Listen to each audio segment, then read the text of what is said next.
Hola,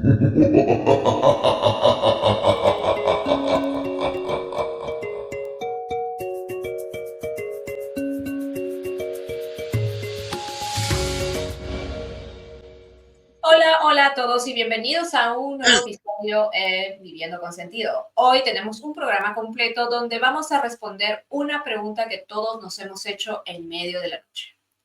¿Los fantasmas reales existen o nuestro cerebro nos está jugando una trampa? Hoy vamos a explorar las historias de terror más famosas, pero con la lupa de la neurociencia, la ciencia ambiental y la religión. ¿Cómo estás hoy, Chris? Hola Vivi, bien, bien, todo súper bien y entusiasmado.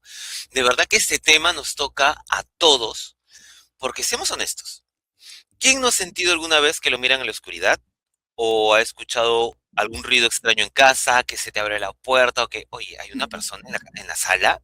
Totalmente. Si estás buscando respuestas sobre qué pasa cuando mueres, fenómenos paranormales o historias sobre casas embrujadas, por ejemplo, quédese hasta el final porque hoy vamos a analizar experimentos reales que explican por qué vemos lo que vemos, además de un vistazo a cómo diferentes culturas del mundo entienden a los espíritus. Cerraremos con un caso de que hasta hoy nadie ha logrado explicar del todo. No olvide dejar su like, me gusta, suscribirse al canal y comentar si alguna vez has vivido un misterio sin resolver. Ok, entonces para empezar, Vivi, me gustaría que diferenciemos dos cosas. Una es la experiencia que siente una persona que es 100% real para su vivencia. Y otra muy distinta es la causa física de esa experiencia. Exacto. Una persona puede sentir pánico genuino, definitivamente genuino. Te falta el aire, estás con angustia y todo eso. Y ver una sombra al pie de la cama. Todo puede pasar. El miedo es real, la aceleración del corazón es real, pero la sombra estaba ahí fuera o se fabricó dentro de la cabeza. Vamos a empezar por la física de nuestro entorno. Bueno, a veces le echamos la culpa a los espíritus, cuando en realidad la culpa la tiene la arquitectura o la electricidad de nuestra propia casa. Hay un concepto clave en física llamada infrasonido. Explícanos qué es el infrasonido como si se lo contaras a un amigo en un café, Chris. Por favor. Ok, va un poco café. Imagina que el sonido es como las olas del mar. Hay olas muy altas y muy rápidas que nuestros oídos escuchan como agudos y olas muy lentas que escuchamos como graves. Pero si las olas son demasiado lentas, por debajo de los 20 Hz, nuestros oídos ya no las pueden escuchar. Sin embargo, aunque no las escuches, tu cuerpo sí las siente como una presión invisible en el pecho. Como cuando estás en un concierto cerca de un altavoz gigante y sientes la vibración en las costillas, aunque no haya música sonando. Tal cual, tal cual. En 1998, un ingeniero llamado Vic Tandy descubrió que en un laboratorio donde la gente decía ver sombras fantasmales, había un extractor de aire defectuoso. Este aparato emitía un infrasonido de 18.9 Hz. Esa vibración hacía que el ojo humano temblara ligeramente por dentro, creando Wow, manchas en la visión periférica y al mismo tiempo activaba la alarma de pánico en el cuerpo. es alucinante. Apagaron el ventilador y adiós fantasmas. Ajá. Además, hay que sumar la sugestión. Si tú vas a un hotel antiguo en el centro de Lima o Madrid o México y la recepcionista te dice que en la habitación 04304-305, tú sabes, hay algo que se mueve sin explicación o que te va a asustar, tu cerebro entra en modo de alerta. Un crujido de la madera por el cambio de temperatura pasa a ser la dilatación, eh, de ser la dilatación del piso a alguien caminando hacia mi cama. Totalmente, totalmente. Y es súper gracioso porque en realidad eso nos ha pasado muchas veces a muchas personas, ¿no? Y no sabíamos de que existe este tema del sonido. Es como, yo te cuento, ¿no? A veces me toca o me ha tocado ir a ensayar al Gran Teatro Nacional aquí en Perú. Es una edificación completamente moderna, creo que no pasa de los 20 años, Y hay salones en los que la gente dice, no, ahí penan. Y yo he estado dentro de esos salones y literal sí se escucha que cruje la madera, que algo se siente, pero obviamente existen ventiladores específicos para este tipo de salas y yo estoy ahora seguro, de acuerdo a este estudio, que los hercios que escuchamos son los que nos hacen sentir en el ojo, en el pecho, en el estómago. Entonces, obviamente, no todos son fantasmas. No decimos que no existan para los que lo creen, pero no todos son fantasmas. Bueno, ahora cambiemos de ángulo. ¿Qué pasa cuando le preguntamos a la teología o a la iglesia sobre los exorcismos reales o las almas del purgatorio? Ahí entramos en el terreno de la fe y la doctrina espiritual. En la tradición católica, por ejemplo, existe la creencia en las almas del purgatorio, que según esta visión son espíritus de personas fallecidas que podrían manifestarse para pedir oraciones. También se habla de fuerzas oscuras o demoníacas. Pero hay algo muy curioso sobre el protocolo de la iglesia que mucha gente no sabe. Son extremadamente escépticos.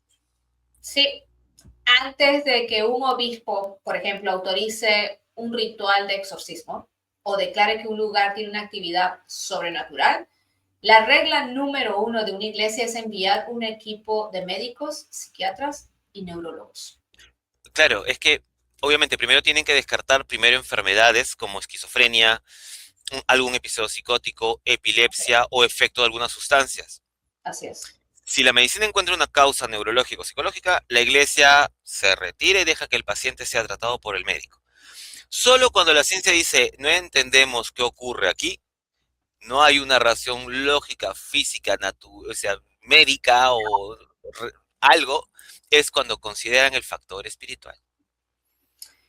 Y aquí hay un caso que ilustra ese protocolo. Se ha documentado públicamente que el Vaticano imparte un curso anual de exorcismo en Roma, dirigido en buena parte a sacerdotes y en ese mismo espacio médicos y psiquiatras explican a los futuros exorcistas cómo reconocer cuadros clínicos, como ciertos tipos de epilepsia del lóbulo temporal que suelen confundirse con posesión.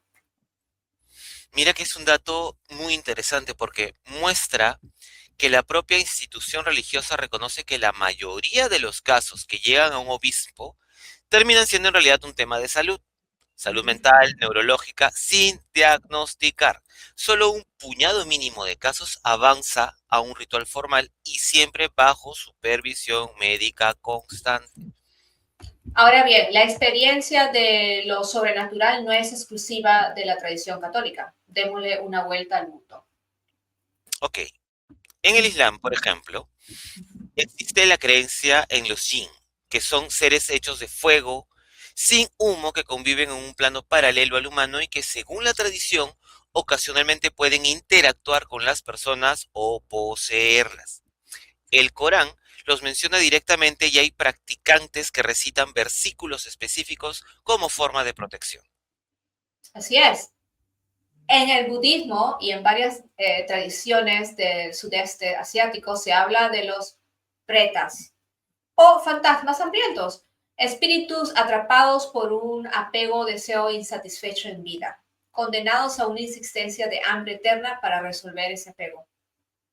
Pretas, ¿no? Interesante. Mm-hmm. I know. Me siento identificado, el hambriento.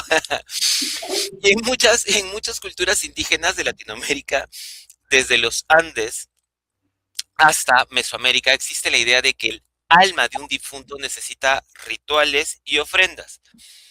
Tal es el caso, ¿no? El Día de los Muertos en México, para transitar en paz. Y si estos rituales no se cumplen, se cree que el espíritu puede quedarse rondando. Sí. Lo interesante es que aunque cambien los nombres y los símbolos, el patrón se repite en casi todas las culturas humanas. La idea de que algo de nosotros persiste después de la muerte y que ese algo a veces se queda pendiente de algo en el mundo de los vivos. Ahora, entremos a la joya de la corona, la neurociencia. Prometimos explicar qué diablos pasa en el cerebro sin usar el lenguaje de laboratorio incomprensible. Chris, ¿qué es la famosa parálisis del sueño? Explícalos un poquito de eso. Ok. Es la explicación detrás del 80% de las historias donde la gente dice, un fantasma se me subió al pecho y no me dejaba moverme. Cuando dormimos, el cerebro desconecta los músculos del cuerpo para que no actuemos nuestros sueños. Eso ya lo habíamos hablado creo que hace uno o dos podcasts atrás. ¿Por qué Ujú, hace esto el cuerpo? Esto es un seguro de vida para no salir corriendo mientras dormimos. Imagínate, vas y te tiras a la piscina en tu ujú. sueño y en la cama ¡pah! Te tiras al piso. Así Entonces, es. para evitar que esto ocurra, el cerebro, ¿no? Te pone un interruptor para que el cuerpo siga apagado. Tú estás consciente, atrapado en tu propio cuerpo y como tu cerebro sigue medio dormido, mezcla la realidad con la pesadilla proyectada en tu habitación. Por eso es que te paralizas. Sí, a mí me ha pasado mucho cuando era una niña, te soy honesta, en la casa de mi abuela, Ajá, porque siempre se escuchaba esos sonidos de que alguien estaba por ahí, tú sabes, la ventana, cosas, ¿no? Pero la casa era vieja, entonces era obvio que se iba a escuchar cosas y es aterrorizante, es claro. horrible.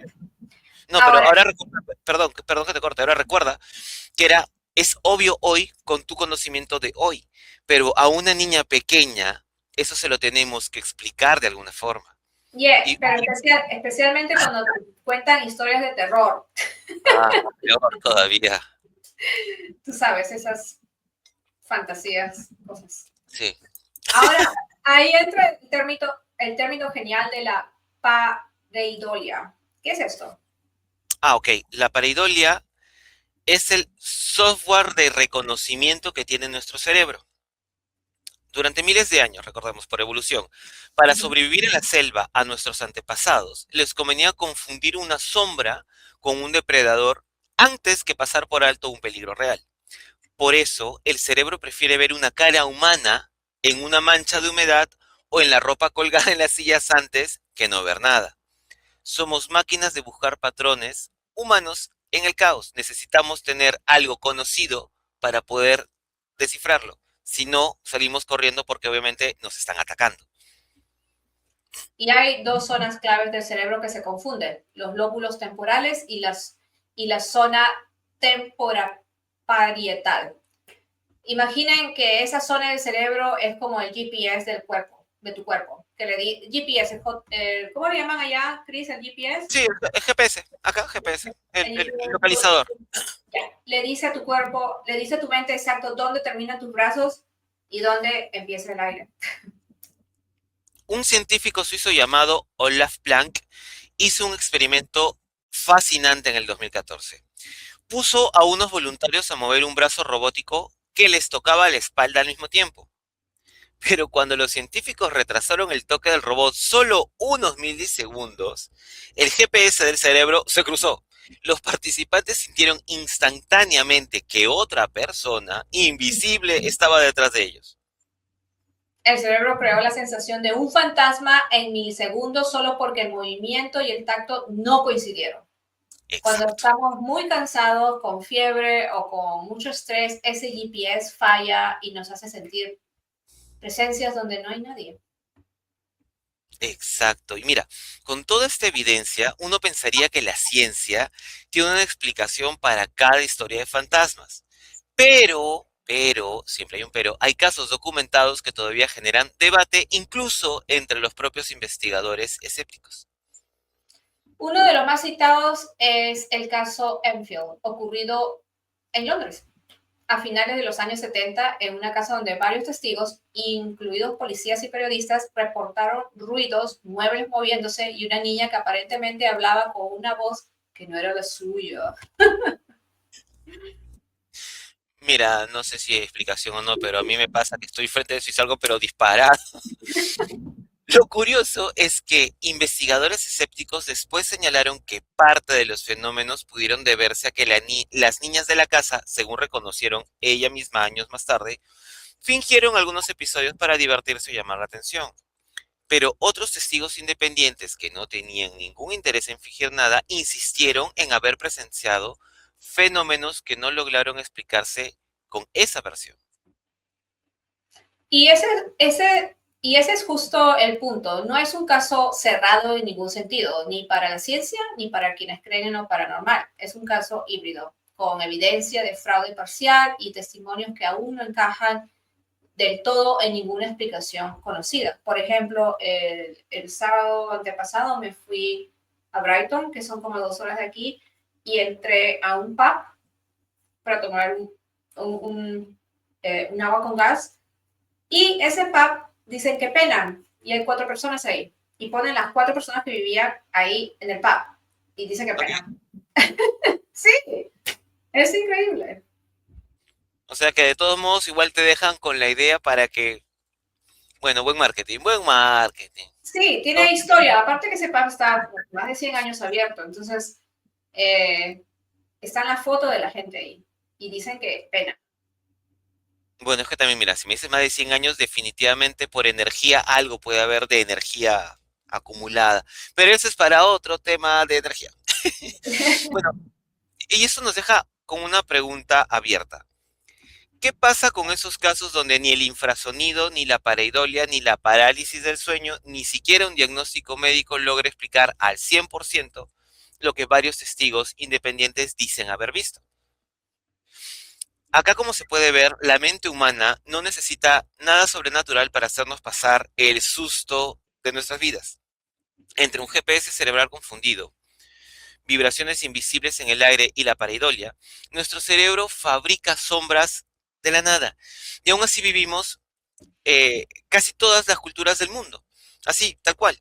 Desde el Islam hasta las tradiciones indígenas de América comparten esa misma pregunta de fondo. ¿Y qué pasa aquí? Ahora, díganos ustedes, ¿creen que estos descubrimientos de la neurociencia explican el 100% de los fenómenos paranormales o creen que todavía hay misterios como el caso de Enfield, que la ciencia no ha podido descifrar del todo? Nos encanta leer todo lo que nos escriben. Déjennos teorías, déjennos sus comentarios. Por favor, respetando siempre las opiniones de todos, ya sea desde el punto de vista científico o religioso o su propia experiencia. Así es. Y si les gustó este episodio y quieren hablar más profundo, déjenos saber. Escríbanos un correo, un comentario, como deseen. Y no se olviden de darle me gusta, compartirlo con ese amigo que se asusta con todo y suscribirse para no perderse nuestro próximo podcast. Nos vemos a la próxima. Nos vemos, cuídense y no se estén asustando.